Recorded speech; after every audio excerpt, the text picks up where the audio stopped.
Paano po natin malalaman na dengue na pala ito? Kailan na po natin po kailangan pumunta sa ospital, magpatingin po sa doktor, sa isa espesyalista? Lalo yung mga Sabi bata. Lalo ng mga bata.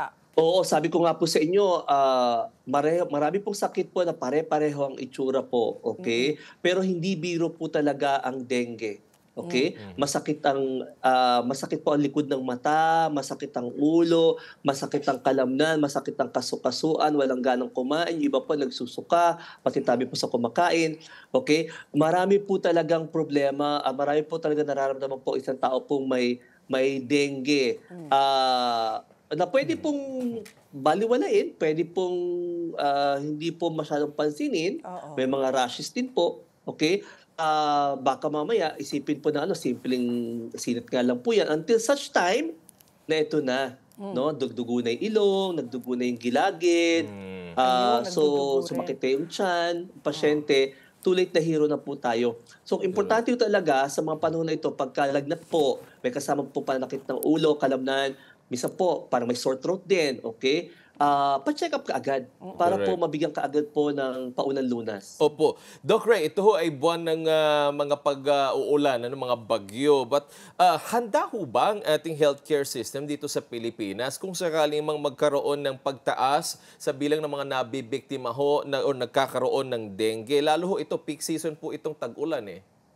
Alam mo, matagal na yan, Wedge. Matagal na po. Alam naman po natin kung ano po ang programa po ng ating pong gobyerno pagdating po sa pagsugpo. Isa po yan sa pinag-aaralan po ngayon na dapat po by 2030, wala na pong mamamatay, wala pong casualty for dengue. No? Isa po tayo sa representative po ng Philippine Academy of Family Physicians under the Philippine Medical Association na nagsasagawa po ng mga polisiya at ng mga kung ano pang mga measures para po mapigilan po natin ang pagdami nga po ng kaso po ng dengue sa Pilipinas at ayaw po natin na magkaroon tayo ng casualty po.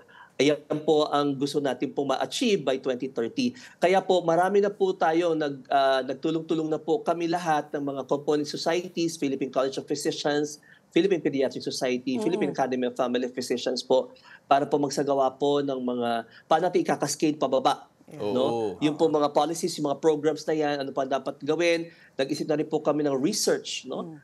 Kung pwede magkaroon ng research foundation pagdating po sa dengue para po baka may mga bago, baka mayroon po mga iba pang mga kinakailangan gawin para po masugpo natin po itong dengue. Oo. Kasi Doc Ray, binanggit mo kanina, leptospirosis, may doxycycline. Yung dengue po, may mga nagsasabi, since wala nga tayong vaccine, dahil nga sa dengue vaccine na yan, yung pag-inom po ng mga tawa-tawa, nakakatulong ba yan, yung mga herbs na yan? Kasi ako po, nagkaroon po ako ng dengue, and I had it more than 20 years ago when it wasn't so popular. When I was rushed to the hospital, kasi nanghihina na po talaga ako, sabi, buti I brought myself to the hospital kasi one more day pwede na akong mamatay. And I had platelet transfusion of 12 bags. Bumaba ng platelets. Bumaba yung platelets. So it's really it can be it can be a cause of death. So pag maaga ba natin na aagapan ang dengue, yung mga tawa-tawa ba yan na pinapainom sa atin ng mga lola natin, yan ba ay nakakatulong talaga? At meron bang stages rin ba yung dengue? Pag hindi naagapan, pwede ikamatay? Or meron yung mga mild cases lang na hindi nagiging full-blown? May ganun ho ba ang dengue? Para mas maintindihan natin. Sige po, Doc. Meron po. As a matter of fact, sabi ko nga po, kinakailangan maging vigilant tayo. Kinakailangan po talaga, huwag natin pagwawalang bahala po yung simpleng lagnat po, simpleng sakit ng ulo or kalamnan po. Kasi nga po, kapag nahuli tayo, mahuli po talaga tayo. Importante po, marami may gabay ng doktor. Now, yung pong nabanggit niyo po kanina, may mga pag-aaral po ginagawa ang ating pong siyensya pagdating po dyan sa mga nabanggit yung tawa-tawa. Okay. Naghintay lang po tayo talagang konklusibong report, no? Kung talaga po makakatulong po yan. Parang pinaka-importante po, wala po kasi antibiotic for dengue.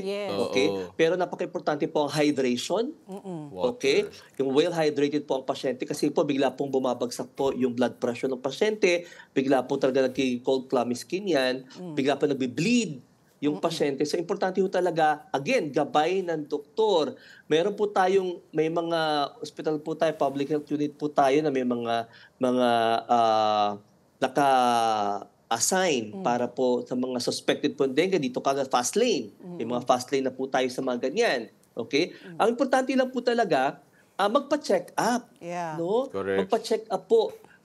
Libre naman po ang magpapa-check up po, lalo na po sa mga government hospital po. Kinakailangan po, kasi meron tayong mga ginagawa po mga blood test, blood Yes. examinations po.